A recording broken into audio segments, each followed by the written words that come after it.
beautiful people. I am Oliver Perrin for Semi-Agog, and tonight I'll be discussing a topic that many of you have been waiting for me to cover for quite some time. A controversial topic. But before we get to that, I do want to enjoin all of you to follow this channel, Semi-Agog, and the sister channel, both on YouTube and on BitChute. Otherwise, there's Minds, there's Gab, there's Twitter, there's a Discord server, and for those who wish to support the channel, there is GoFundMe and there is Subscribestar. Thanks as always to those who have reached out and supported me financially. I very much appreciate it. Now, let's get to our topic. And I guess the best way for me to start would be to say that we're at a kind of crossroads. I can feel it in my bones. The time is coming for Trump to either measure up or fail to make the mark. I'm particularly concerned by this latest with the census and the idea that we'll have to wait another 10 years to get anything like a national reckoning regarding just how overrun our country has become. Well, we're told that we're going to find out about that in just a few days, so we'll just have to wait and see. Everywhere I look, I see evidence of ever-increasing pressure to bring the longed-for, centrally planned people's utopia into being. Everywhere they're cranking down on freedom of speech. Everywhere they're lying through their teeth. They sense it too. They sense the struggle. And so the contest comes. Thus it becomes more and more important with each passing day that we properly understand the circumstances in which we find ourselves and the best way in which to respond. I've mentioned in the past that I think the proper level of analysis for all of this is a religious one. Whether or not those helming the ship of fools buy into it or not, their success in seizing the hearts and minds of people around the world, their success in turning them to their nefarious purposes, depends upon the manipulation of what we could call the religious instinct. And so the best way to dimensionalize all this, to understand it all comprehensively so that it can be overcome, the best way to contextualize our challenges is to view it all through the lens of religion. Or so it seems to me. I believe freedom of speech must entail the liberty to speak one's mind and criticize or explore any topic, anyone, or anything. That includes ethnic or racial groups. That includes religious ideologies like Judaism, Christianity, Buddhism, Islam, or utopianism. The ability to speak freely about such things, about anything or anyone at all, is the best medicine we have to keep away the sickness of civil strife and even civil war. When people are pushed out into the shadows, driven out of mainstream discourse into echo chambers and intellectual ghettos, they soon come to believe that violence is the only recourse they have to see their vision of the world, or of necessary changes in the world, come to life. Why the preamble? Because there's a topic I want to discuss that's generally about as pleasant and rewarding as trying to sandpaper a wildcat's asshole in a closed telephone booth. The topic I refer to is Jews, and in particular the ever more fashionable habits of mind that find them responsible for all that is objectionable. So yeah, I'll be talking about Jews after a fashion, and I'll be discussing some of the ideas current among those who single Jews out as the master manipulators, as the great deceivers responsible for anything and everything they care to complain about. But even more so, I'm here to discuss a new religion, a post-religious religion, and one that needs to be identified explicitly as the axis mundi of the ideological opposition to American ideals. So all that follows really just amounts to consideration of one or more of the currently competing ideologies in the world, based upon the notion that the most productive level of analysis is a religious one. I want to emphasize that. Also, by the by, I want to capture my own thoughts on all of this before I start reading Vogelin on political religions.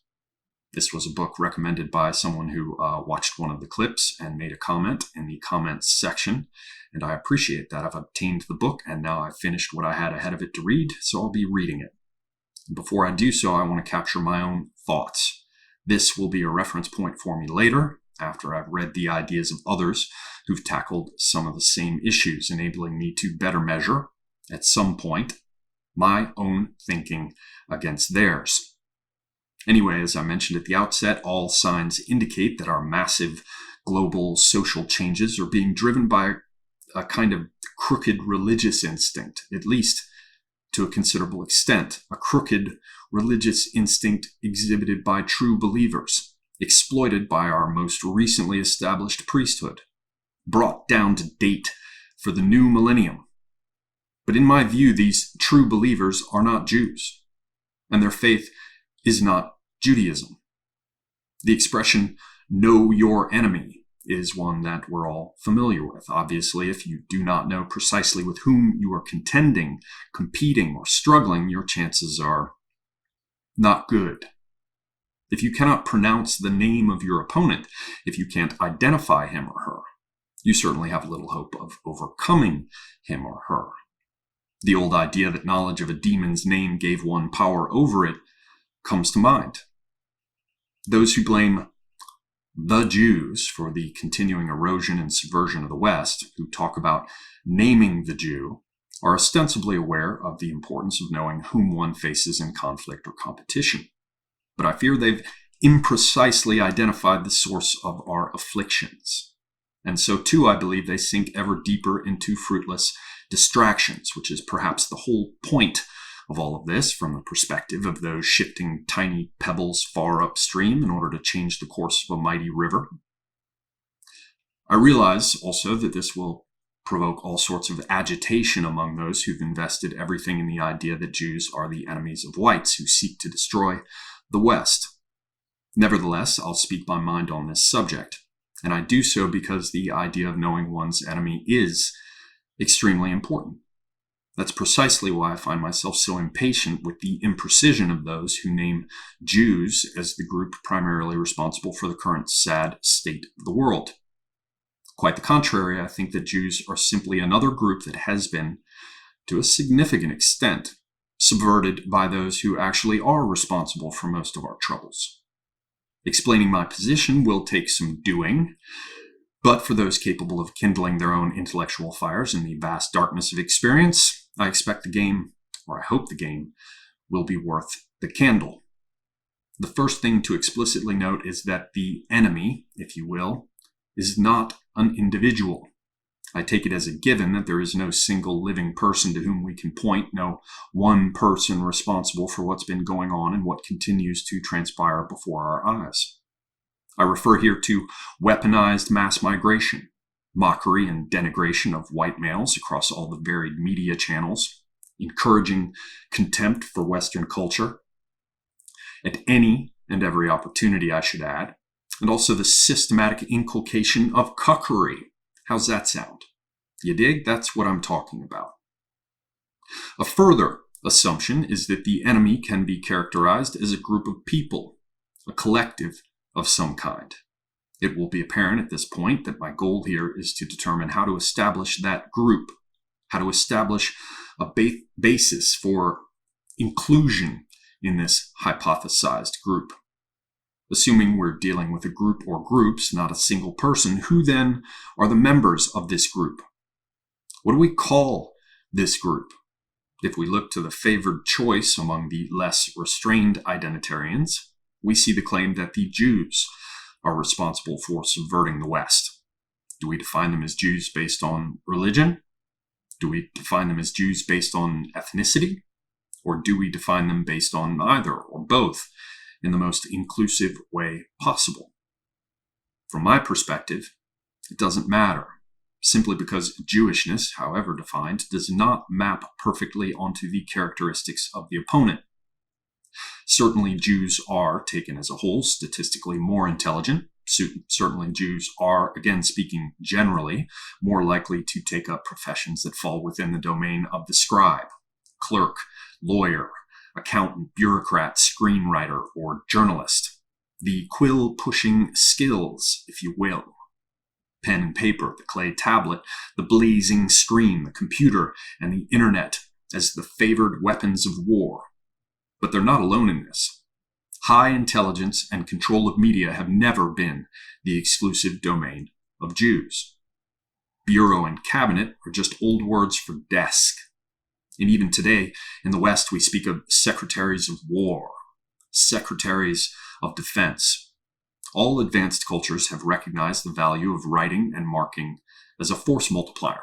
Look to Kautilya the Brahmin, look to Sun Tzu the sage.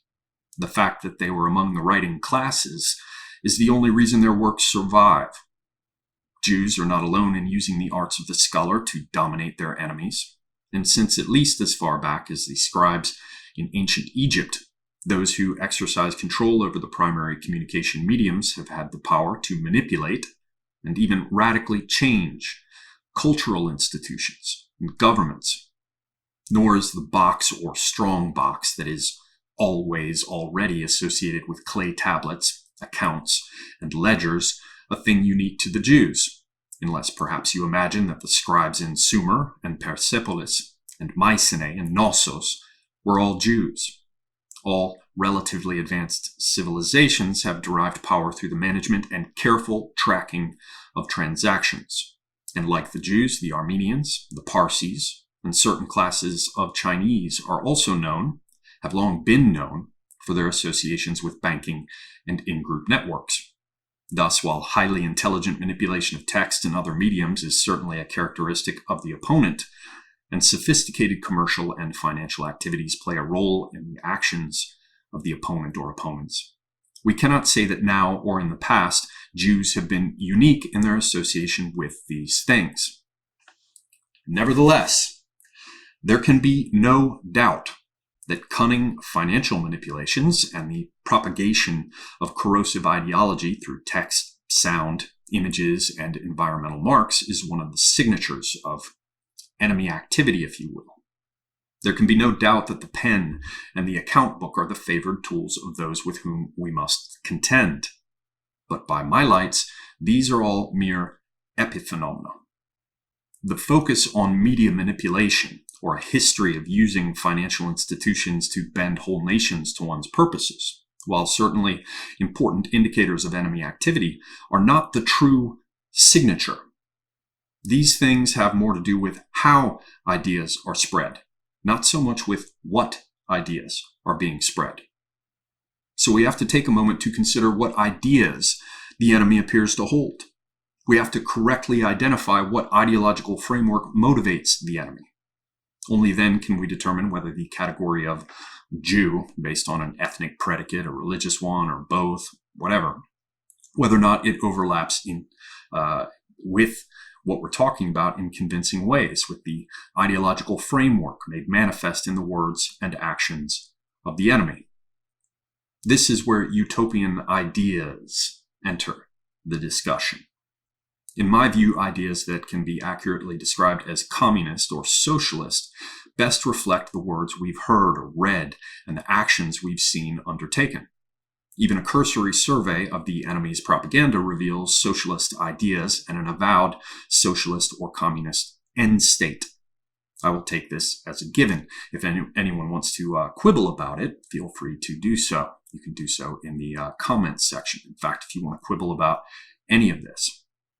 Now, this line of thought leads immediately to the question of whether or not utopianism, or communism, or socialism, etc., taking all of them is so closely related that we don't have to distinguish them at this level of consideration.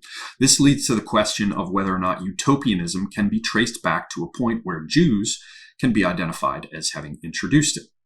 To the best of my knowledge, I don't think this can be done. I just spent a good bit of time going through this and posting stuff on Twitter and responding to another clip of mine posted only on BitChute about all of this. And there's plenty of material showing that the Gentiles were driving socialism from Thomas More's, early grasping at notions of this sort with the book Utopia, all the way up through the period to 1848, and then on forward to the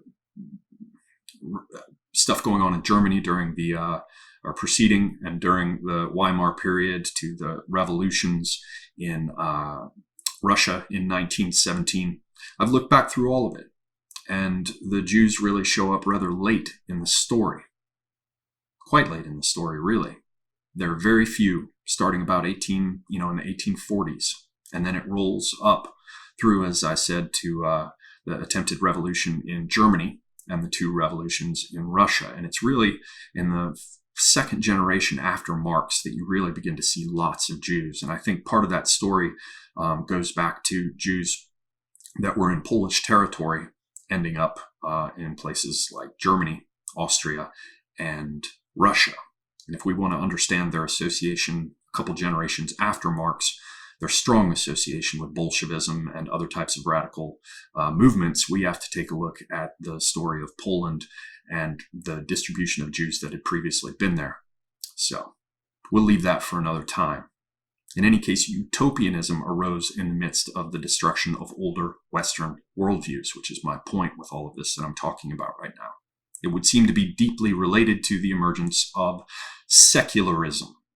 I say this because the secular perspective and its handmaiden, secular humanism, is a fundamental prerequisite for the rise of utopian ideas.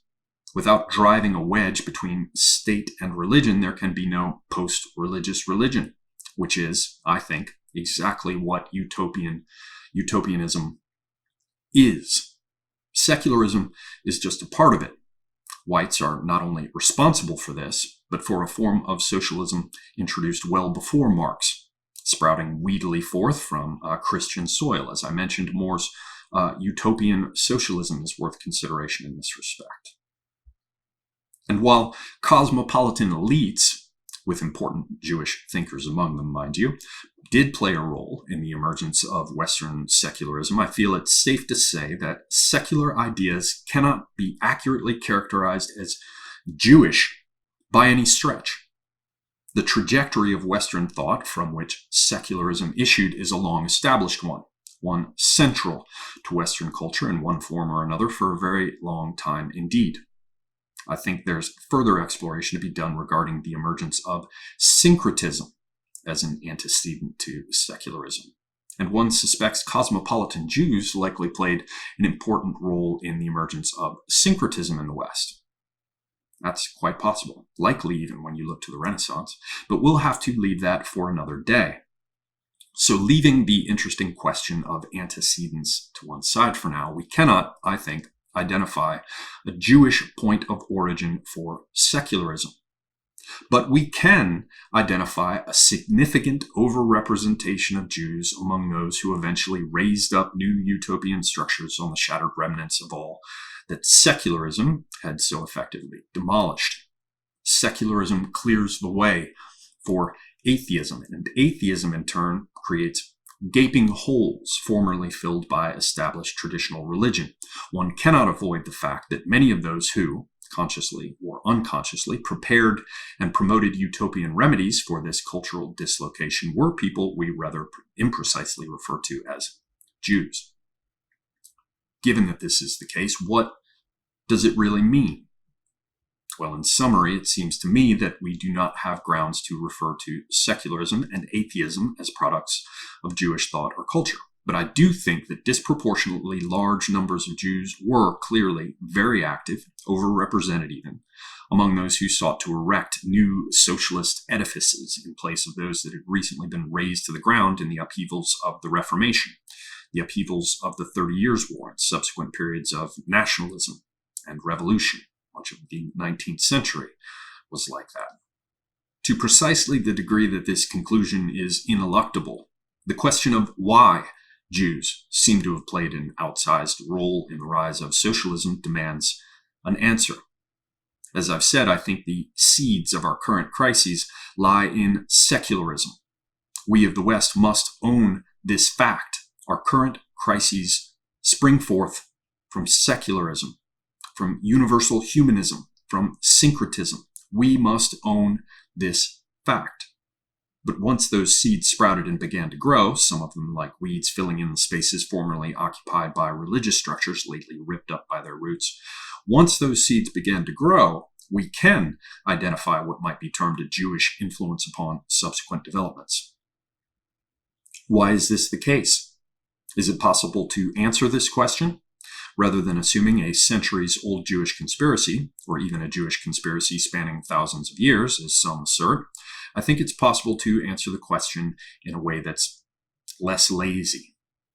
For the deeply religious, of whatever faith, secularism can be seen as a horror show, an approach to existence that can only be tolerated to the extent that it keeps its distance from one's private affairs. And even then, the reaction has been to construct parallel communities which remain insulated in many respects from the dominant secular culture to a greater or lesser extent. Orthodox Jews, devout Muslims, Seventh-day Adventists, Mormons, and Mahayana Buddhists, among many others, all opt to withdraw from larger secular societies, at least for a time, in order to more perfectly pursue their religious obligations. Secularism, after all, is the ultimate form of heresy. From the perspective of traditional believers in the US anyway, up until recently anyway, the dangers of secularism as a kind of heresy have been mitigated over time by our Western doctrines of religious tolerance, doctrines that emerged hard-won from decades of horrific religious strife. After a time, cosmopolitan centers of trade came to be places where religious, and to some extent cultural, tolerance began to be practiced. Those living in towns, the bourgeoisie, came to experience a degree of freedom from fairly rigid normative cultural pressures that had not been seen in the West since the fall of the Roman Empire. Max Stirner, a defrocked young Hegelian who was no Jew, by the way, and who deeply influenced both Nietzsche and Marx, was, by the middle of the 19th century, able to publish sentiments that remain as radical as any can be, which are as follows, and I quote, "Away then with any concern that is not altogether my concern. You think at least the good cause must be my concern? What's good? What's bad? Why, I myself am my concern, and I am neither good nor bad, neither has meaning for me." End quote. People like Stirner and Bakunin, Proudhon, Marx, and Engels were able to find places to be themselves, to assert their atheism and promote their communism or its variants. People like Nietzsche, though precious few, sought to establish in the vacuum created by the death of God some basis for morality, some basis for a revaluation of all values. So think about this time of upheaval, of all the European revolutions of the 19th century. What happens when devout Jews living alongside Goyim come to internalize aspects of this cosmopolitan and increasingly secular and tolerant culture? Perhaps Theodor Herzl is a striking example of what happens in such circumstances. Perhaps Sigmund Freud. Perhaps Karl Marx. And another thing comes to mind. Weren't all of these men Ashkenazi? The ones I just mentioned in any case. And aren't Ashkenazis after a fashion half-castes? Are they not half Jewish and half white, so to speak? I'm sure people will come in and want to argue with me, one way or another with the latest genetic data. But as best I can tell, the easiest way to describe it is that Ashkenazis are half white Jews. Anyway, let's come back to secularism. Does it not flatten the religious aspect?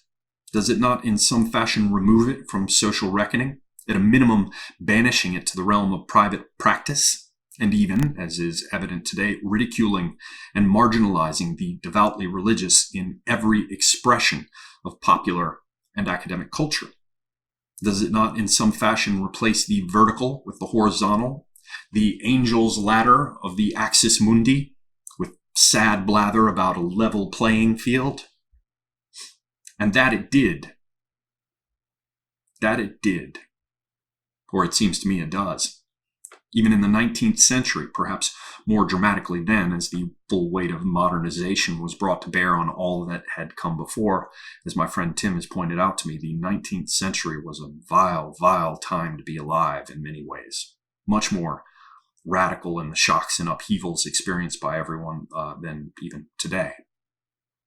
At any rate, when the religious aspect is excised, when a deeply religious people arrives at a point where the sacred has been flattened, when the Jews lived among the Goyim, adopted aspects of their culture, and interbred with them for centuries, would they not experience a kind of reformation of their own? Wouldn't they have to? Wouldn't they have to deal with the effects of cosmopolitan tolerance and secularism within their own communities? How could it be otherwise? I seem to recall Spinoza, quite some time back in the 17th century, if I remember correctly, being a real problem for Jewish communities because of the ideas that began to develop in his head when he was living in the more open and free-thinking communities, at least in some respects, of the Netherlands. He was even rejected by the Jewish communities. As I said, how could it be otherwise? Wouldn't Jews have to experience a kind of reformation of their own, at least some of them? And on the other side of this historic transformation, would we not see the rise of many competing ideologies, all seeking to fit into the religious receptors that remained central to Jewish identity, even after the guts had been kicked out of the sacred by the emergence of the modern world? Wouldn't there still be a kind of sacred question as a part of Jewish identity that would always already be seeking some kind of post-secular, post-religious answer? And have we not seen that question answered with a kind of perverse secular religiosity devoid of this sacred dimension? Utopianism, communism, socialism, all these things seem to me to be merely vehicles for religious instinct, designed to answer unconscious religious needs from within the locked black iron box of materialism. To say it again, when Jewish intellectuals opened themselves to the West, and by this I mean in particular Ashkenazi intellectuals, or primarily Ashkenazi intellectuals, as best I can tell at this point, when Jews did this, when they opened themselves to the West, did they not go through a kind of reformation of their own, reflected in the emergence of socialism or communism and Zionism, as well as all the multifaceted struggles for ideological supremacy within these overlapping currents? For example, a lot of people don't know that Friedrich Nietzsche was very popular once upon a time among certain in the ranks, some among the ranks of those who identified as Zionists. They liked his idea of the Superman, and they wanted to create or to develop or push forth a self-creating Hebraic new man. There's a lot that people don't know about all this, and as some would say, they're not granular enough in their thinking, and they overlook quite a bit things that fall beneath their flicker fusion threshold, for those in the know as regards that term. Anyway, this new crop of secular mutations, all these variants that were put forth that sprang up overnight like mushrooms, an efflorescence of sick alternatives to what religion used to give succor to. In this new crop of secular mutations, does the central notion of Judaism, of a chosen people, not remain central? At least if we look at the masses as a kind of chosen people, if we look at people in the abstract in general as being a kind of democratized image of the chosen people, can we not see the masses as a kind of chosen people? I would argue that we can, but I'll be going into that further as I better identify and, lay out the features of what I call the worship of many one. In the case of Zionism, we have the centrality of a chosen people expressed in National Socialism, which is no surprise given that the Zionists had been exposed to the unification of Germany under Bismarck. They and their parents and grandparents had lived through the emergence of European nationalism. And not only had their ancestors lived it, some portion of the West was quite literally in their blood, speaking here again of the Ashkenazi in particular. And in the case of communism, the idea of a chosen people remained central in the sense that it must be transgressed. It must be shattered and set aside in favor of a reified abstraction, a global mass of humanity referred to as the people, the crass old designator from more openly commie times, the masses? Do we not see the positing of all of humanity in the place of the chosen people? Do we not see the elevation of an eternal victim archetype, the oppressed class, reimagined today in the figure of the intersectional victim? What is Christ but a figure hanging on a cross, on an enormous intersection? With utopians, socialists, and communists, the central figure of Christ has been replaced with a brutalist sculpture, if you will, in my metaphor at any rate, representing a faceless humanity, the people, with an endless series of identitarian intersections, splintering and resplintering anything and everything through a process of dialectical deconstruction. Or perhaps it could be more accurate to say dialectical decomposition, the fruits, if you will, of commie morticulture. The ever-receiving goal of establishing universal equality is the goal of universal interchangeability. And this, my friends, is the destruction of the individual. Could it be that utopianism, that communism or socialism is simply what you get when Ashkenazis, having within them another genetic, cultural, and spiritual heritage existing alongside their Jewish half? Could it be what you get when Ashkenazis experience their own delayed reformation, experience the activation of secularism across the biological bridge of their considerable white genetic admixture, which then goes to war with the victimology and chosen people elements of their Jewish cultural and religious heritage to yield what has come to be known as cultural Marxism? And would this not explain the startling overrepresentation of Jewish persons in the ranks of socialist and communist groups around the world? I often hear people saying that the Jews are involved in a massive conspiracy. But from my perspective, the utopian socialists and their creatures, communist or otherwise, are the ones involved in a conspiracy. When I mention this, people immediately point to the overrepresentation of Jews in this group.